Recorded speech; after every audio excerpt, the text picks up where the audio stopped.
LA Bowl anymore. It's the Ground Bowl. Well, we were doing. I was with I was doing the pregame show on Sundays, and I'm on the show with Julian, and we're talking about the LA Bowl, and Julian stops me right on live TV, and he goes, "It ain't the LA Bowl, it's the damn Gronk Bowl." So thank you, Julian. He's right. It is the Gronk Bowl now, baby. Sponsored by Starkville Brands. But I appreciate everyone being here. I'm excited to be here, excited to be the first football player, I think, of all time. Jimmy Kimmel hosted the game, did a great job, but he wasn't a football player, so excited to be the first football player hosting a bowl game.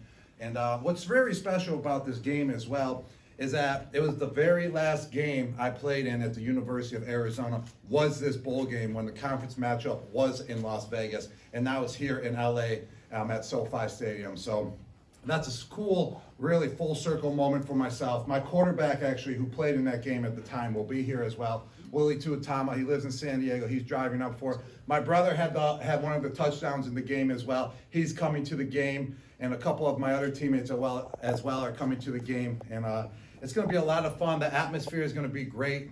We want to give a fan-friendly atmosphere with some dance moves and everything. So only rated PG-13, though, nothing too crazy. But it's going to be a blast overall. Coach Spencer here, Coach Chip Kelly.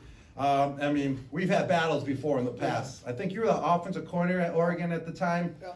I think that was the year we went to the bowl game, actually, the Las Vegas Bowl, and won. Was that year? It was my second year in the NFL, in college at the University of Arizona. It was one of the best games I've ever played in when we faced you. We went up to number 2 Oregon.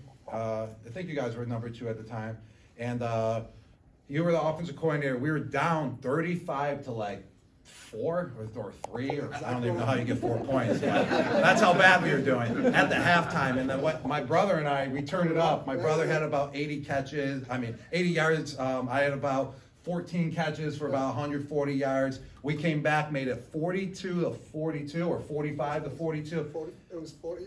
Here's the deal. Yes. 45-17 at the half. That's what it was. 5 minutes to go in the game. It's 48-45. They came all the way back, and we scored late to make it 55. My man had 12 for 143. Oh, wow. We had everybody on. We had Pat and my brother had a touchdown, too. Pat Chung was covering you. You guys rubbed it in on Pat Chung. Yes, I did. The other boys, Jarvis Bird, all of our NFL DBs, we couldn't stop them. Time just ran out on Gronk. Willie Tuatama had a game. Yes, Willie Tuatama had a heck of a game. And then there's another player I would love to bring up is Matthew Slater, who went to the UCLA. Legend. And he's an absolute legend. He's the best special teams player to ever play in the NFL. And we talk about it all the time, how we go back way in the days when we faced each other. And he still tells the story. When I faced him, I was a rookie. I mean, I keep getting confused with NFL terms. When I was a freshman at Arizona, we played UCLA. They were ranked at the time, and Slater was on the team, and I was making some big catches as a freshman, and he turned around on the sideline and was asking everyone, who the heck is this big guy on their team that's making all these catches? Little did we know, we became teammates like 3 years later with the Patriots. And Matthew Slater, I just want to give him a shout out, UCLA alumni, one of the best special teams player, and also not just a great football player, a special teams guy. He's a great person off the field, and he represents UCLA tremendously like I've never seen before. So just want to give him a shout out. Thank you guys for all being here at the Starkville Brands Gronk Bowl. We're going to have a blast tomorrow. And coaches, it's all you guys now.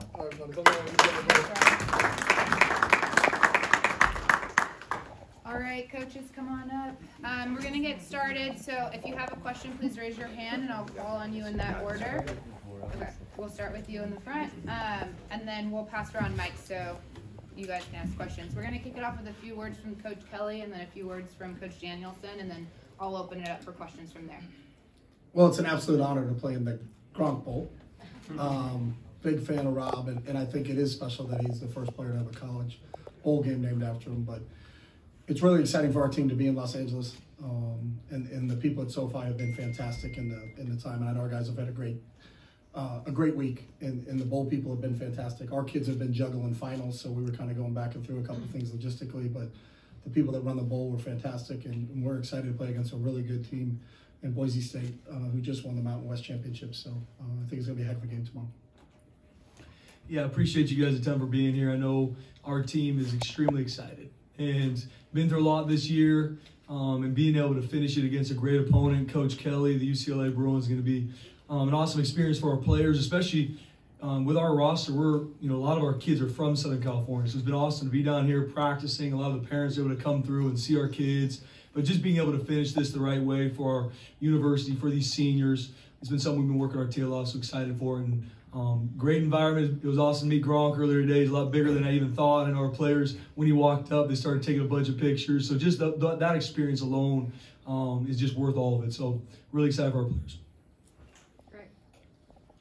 Spence, you guys ended a tough year last year with a win in the Frisco Bowl. You have a chance to end another tough year with a win in the bowl game. So what impact did you see that Frisco Bowl have on this season, and how important is it to end the year on a high note like that?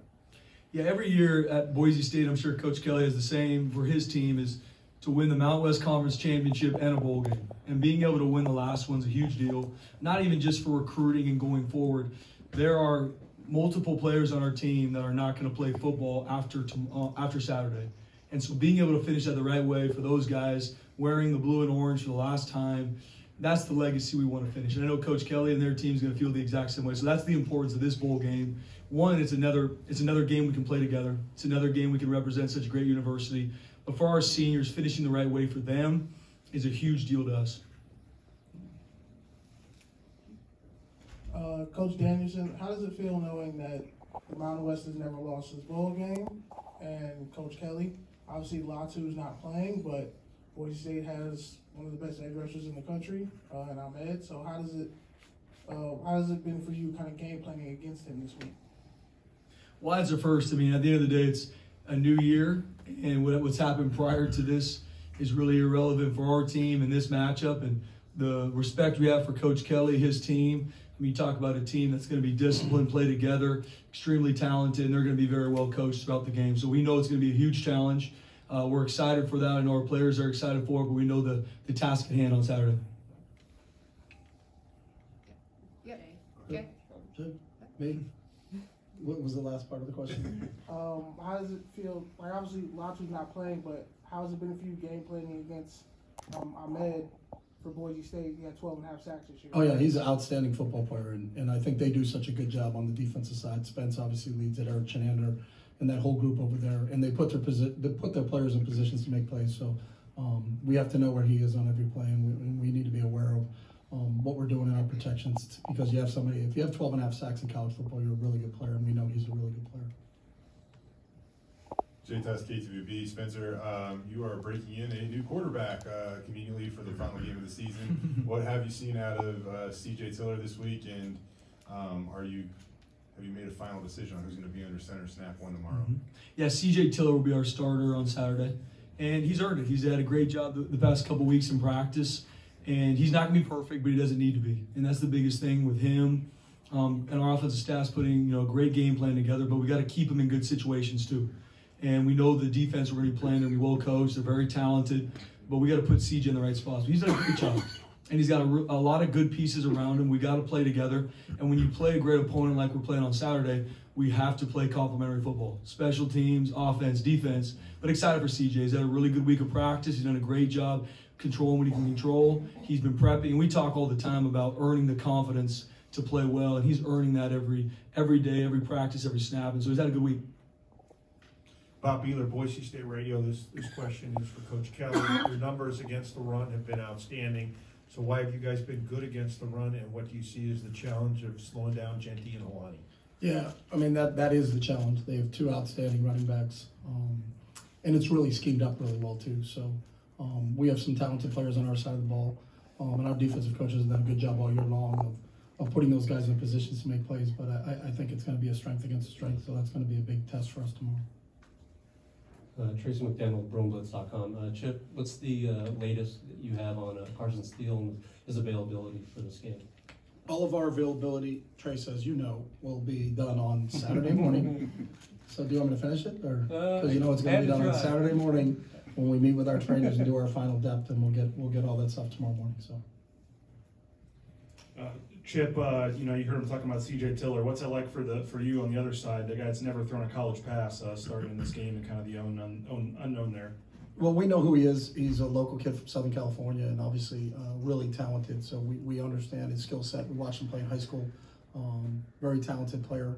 And Bush does such a great job with their scheme And they also have talented running backs around them and other people around them. So, we've had to play multiple quarterbacks this year also during the season. So I know what Spence is going through, but I know they're going to do a really good job, and he'll be prepared to play in the game tomorrow. Coach Kelly, how you doing? Mike Regalado, Bruin Report. With with a handful of coaches and players not available for the game, did you have to restructure your offense and defense, or do you have plenty of guys? We're going to run the wishbone. I'm just letting Spence, I'm giving 24 hours just to make sure he's ready to handle that. And then we changed the entire defensive scheme because when our defensive coaches left, the new guys wanted to do a lot of different things. So, we obviously we have a couple of people missing, a lot too, especially on the defensive side of the ball. But everything is the same. Offensively, Ken Niumatalolo stepped in and coached the tight ends. I coached the quarterbacks. And then we were fortunate to have Clancy Pendergast, who's an analyst for us, and Greg Burns, who's an analyst for us. So then we just kind of plug and play with those guys in terms of putting them in. And our defensive staff has always game planned together. So I think they did a really good job this week of putting together a plan. And offensively, it was really the same. We just added Ken when we lost Jeff to the head coaching job at Austin Peay. So the biggest thing for us all week was really just finals, and just working around that a little bit. We had a couple of days where we were missing certain kids at certain positions, but we worked around it, and we're excited to play this game tomorrow. And obviously, this isn't just a regular game. It's now the Gronk Bowl. How's the energy with the players? Yeah, they were excited, really, really excited to, for them to actually play here in LA. I think the first time for some of these guys to see the stadium, because we haven't played in it before. So, to play in an NFL stadium is a real big deal for our guys. So they're coming in here, I think, as we speak right now. So we have a walkthrough here this afternoon at 3:00, and then a team photo. So I know they're fired up to play in this game. Jay Tess, KTVB. Chip, this one's for you. When we initially jumped on a Zoom call with you a couple weeks ago, Spencer Danielson still had the interim tag. You spoke very highly of him. Just curious, what do you base that off of? What is your connection with Spencer over his years, and do you still feel that way, obviously? Obviously, I mean, he did an unbelievable job. I know he was the first interim head coach to ever win a conference championship, so I think that's, to take over a program and then to lead them to where he's led them is a big deal. Spence has been down to our place.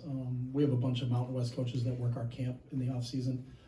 It's a big recruiting camp, so we invite all the Mountain West coaches, whether it's Brent Brennan or Jeff Tedford or whomever, and they come down. So I've seen Spence coach, seen Spence in person. I know he had a great career over at Azusa Pacific. He's a local guy, so the coaching community is pretty small. And if you don't actually know the person, you're connected to a lot of people that do know the person. So I was really excited. I want to take credit. You guys asked me about the interim tag. I said he should be hired, and he got hired a half hour later. I don't know if that's a coincidence. Give you full credit, Coach Kelly. That's a coincidence. But full credit means like an agent has a fee. So we can discuss that a little bit later. Good question. I think he's a heck of a football coach. And you just watch the tape of what they look like since he took over, and it's impressive to watch. So I think he's a rising star in this profession. John Wostrow, Idaho Press. Spence, we know you're an emotional guy. With these seniors tomorrow, just not trying to make you cry again, but I probably will. Thanks. Just talk about the emotions that are going to be, with those seniors and playing the last game with them tomorrow. I'll probably be crying. For people that have heard me speak about our players in this senior class, there's going to be a lot of emotions, especially the ones that I know will be moving on and potentially never playing football again. Definitely not wearing the blue and orange again. So, and more than anything, it's just, how much they've done for this place, how much they've impacted me. DJ Schramm, George Halani, Garrett Kern, and I could go on and on. They all have just made their imprint on this university, made their imprint on me, and impacted me in so many ways. And so for them being able to take things that were not going our way as the season went, be able to finish it for each other and finish it for our team, and be able to win the Mountain West Conference Championship and a chance to finish with a win in a bowl game against a great opponent, and just be able to play one more game together, that's going to be emotional just even going into the game, because this is the last opportunity we're going to do it together. I believe as a coach, and I told them this earlier today in the team meeting, it is my goal that their best life is still in front of them. I told them, if your best life is at Boise State, I failed you. Because the goal is to create a platform that they can grow and develop. Now, there's going to be memories that when you play football at Boise State, hopefully you have forever. No different than when you play at UCLA. But it is going to be different because I'm not going to see them all the time. And so it's going to be emotional for me knowing that God's best is in front of them, but I'm not going to be around them as much. And they just had such a big impact on me and everyone they've been around. For both coaches, obviously I say styles make fights. Both run the ball really well, play great defense. So what has it been like, during the week, kind of putting the game plan together, just from a competitive standpoint? Like, how fun has that been for you guys? Well, I'll speak first. I mean, Coach Kelly does a phenomenal job, and we were talking as even a defensive staff and a whole staff, just being able to see how he's been able to work through guys being injured and create a plan offensively, and the whole team, but obviously focused a lot on what they do offensively, and it's been fun. It's been challenging. He does a great job creating matchup issues across the board, and so finding our best plan of attack as well. But it's been a fun week, but very challenging just because of obviously who he is and how well he's done it for a long time. Yeah, that's the beauty of the game. The what's going to happen, and the fact that it's the last game of the year and you have so much tape on them and they have so much tape on you. I don't think there's going to be any surprises on either side just because we played so much football this year.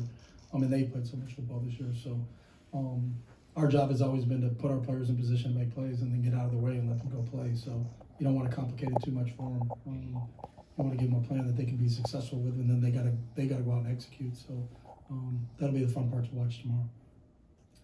Lorenzo Reyna with College Football Network. This is for Coach Spence. I recall the time that you were at Azusa Pacific and rising through the ranks. And also I remember the team chemistry that you guys had at APU. How much did you bring that family atmosphere over to Boise State the moment you came in, especially now that you have the head coaching label now? It's definitely nothing that I did personally. My time at Azusa Pacific, Victor Santa Cruz was the head coach, and there's a lot of coaches there, Bo Beatty, guys that changed my life. When I was coaching as a junior, or when I was playing as a junior at Azusa Pacific, we went and coached like a team camp at Hume Lake. It was run by FCA, and when I left that camp is when I knew I wanted to coach. And this is a guy playing in Citrus College in front of 3,000 fans, feeling like I'm playing in the Rose Bowl, because you just don't know any different. And fell in love with not even the game, but just how much I was impacted by those coaches. And so really took it from them, and just that love for the young men and how to change their life through the vehicle of football. And then obviously going to Boise was impacted by so many coaches throughout the years. And so I'm a product of a lot of really good people putting up with me and building into me and helping me and being around great players that have impacted my life. So I'm blessed and humbled to be in this situation. Coach Kelly, you, like Boise State, have used a number of quarterbacks this year. With Garbers, if he's the guy, what makes it different when he's in there versus with some of the other quarterbacks? Yeah, Ethan's, he has the it factor. He's been through a lot. He's been with us for a while. He's played games when Dorian was our starting quarterback, and Dorian had missed a few games, and Ethan always stepped up when that opportunity came. He's got a great command of what we do. I think everybody feels kind of calm when Garbs is in there. There's a rhythm to our offense, and you look at when we've been playing really well on the offensive side of the ball. Garbs has been the guy leading us to do that. So it's been fun to watch his growth as a person and as a quarterback, and we're excited to see where he takes us. TV Nolan with the LA Times. Chip, on Monday when we talked to you last, you said that you were going to wait until after the bowl game to search for the defensive coordinator, quarterbacks coach. Do you have a plan for the tight ends coach going forward? Same thing. So we took our guys that were on staff and basically promoted them for the week, and a couple guys, especially it started actually the week before because we had to put guys on the road because we were down coaches on the road. So the plan for everything was get through the bowl game, and then after the bowl game we'll sit down and hatch out a plan. There's not a race. I mean, we weren't going to have anybody in place for the game, so we'll take our time. So. And then you just heard Spencer talk about his senior class. What has this senior class meant to you? Especially a guy like Kenny Churchwell, who's been here. Yeah, Church's been here for a long time. Just as long as you. Alex Johnson. Yeah, right. Kenny's been here as long as I've been here. I think all of us, all people throughout college football, that COVID time, I think there was a bonding and a grouping, and all these guys that weathered that storm. We're not playing, it's canceled, what are we going to do? Now it's back on. We're going to play games, but we're not going to have any fans. I think that time, although it was a very difficult time, I think it really, this team grew through that. And I look at where we were then and where we are now, a lot of it had to do with those guys, the Kenny Churchwells, the Duke Clemens, Alex Johnson, some of those guys who've been around for a real long time. But then I think when you add guys like Darius, who's in year 2, but it's his final game, some of that group on defense have all been 2-year guys that transferred in a year ago, but now they're in year 2, and I think they've really flourished in that. So it's an extremely connected team, an extremely close team, and it always gets emotional. We have senior day, and I always, they always ask you, are you sad on senior day? And I was like, I'm gonna see him tomorrow. It's our last regular season game, but we knew we're going to a bowl game. So, but now there's a finality to it. So I think that's a part that you always want to send your seniors out the right way, and what they've given to our program has been something truly special. Chip, you mentioned the way that Boise State's played since since Spence took over the last 4 weeks. What specifically have you noticed once he took over in terms of why they've got a 4-game winning streak going here, and what does concern you most about them? I think they do the little things that you have to do to win football games. They don't turn the ball over. They don't have a lot of self-inflicted wounds.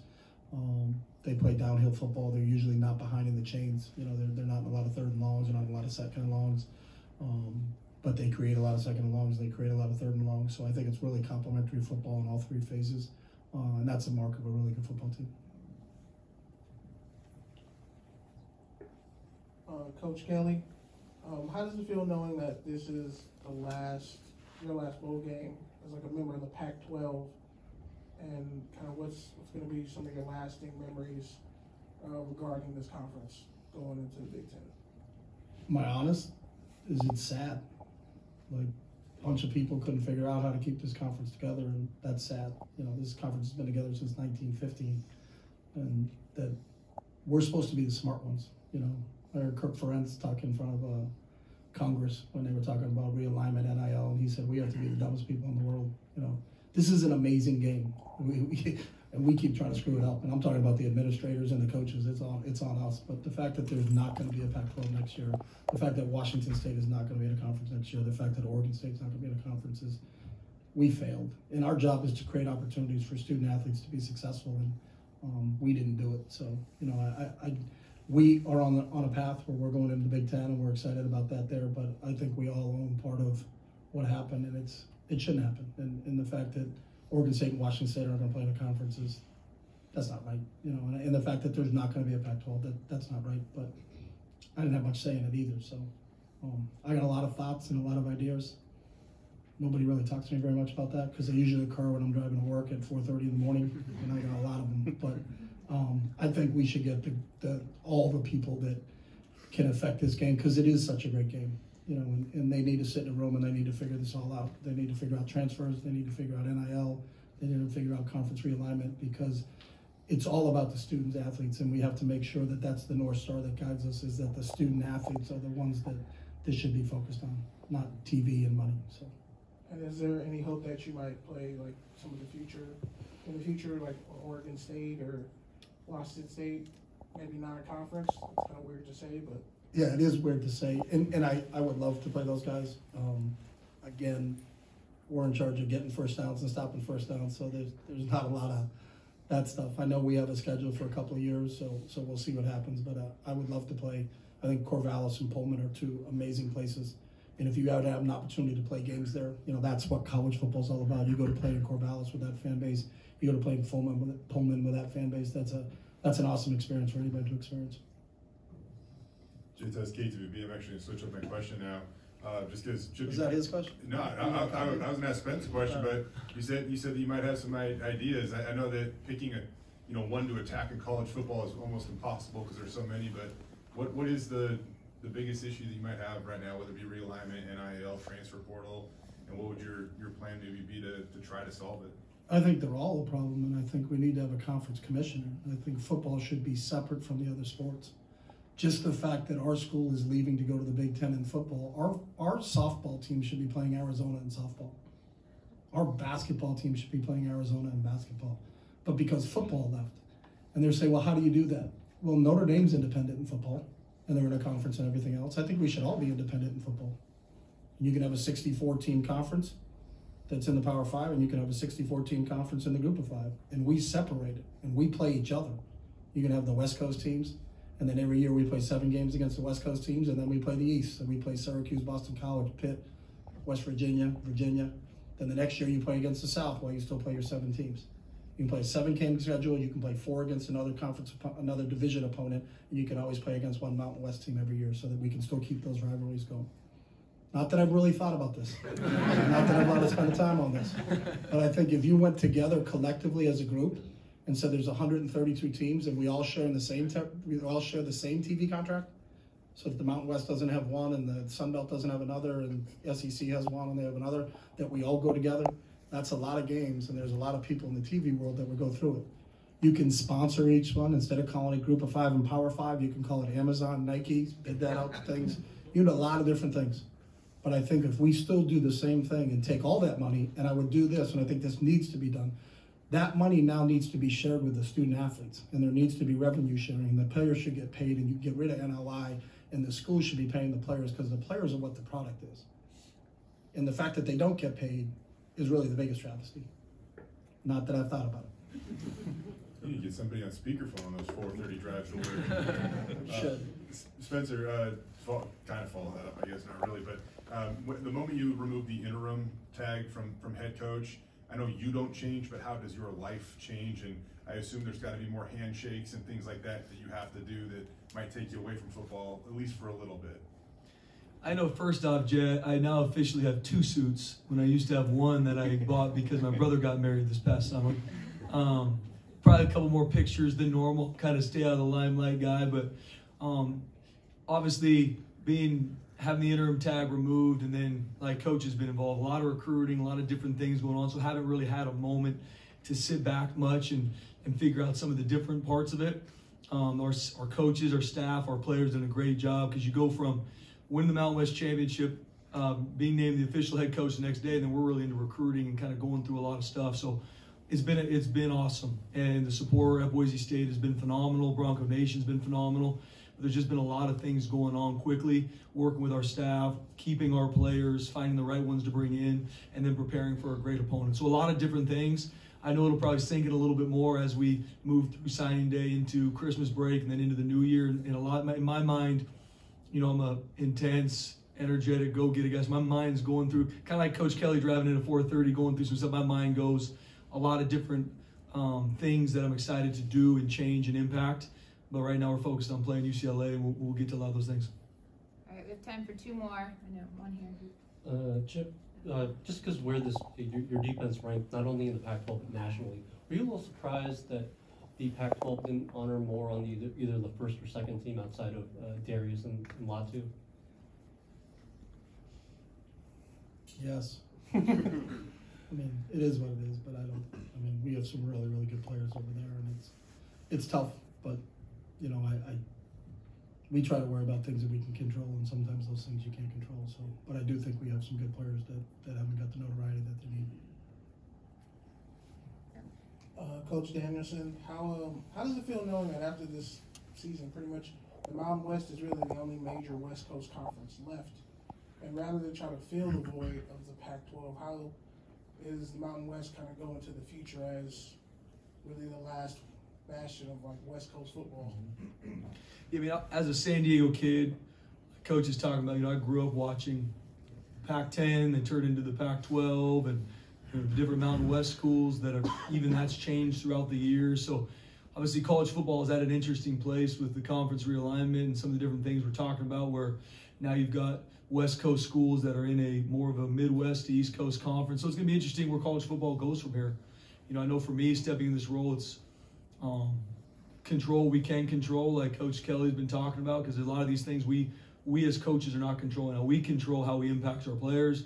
We control the players we bring to our football program and how we impact them and grow them to be not only good football players, but more importantly, husbands and fathers later in life.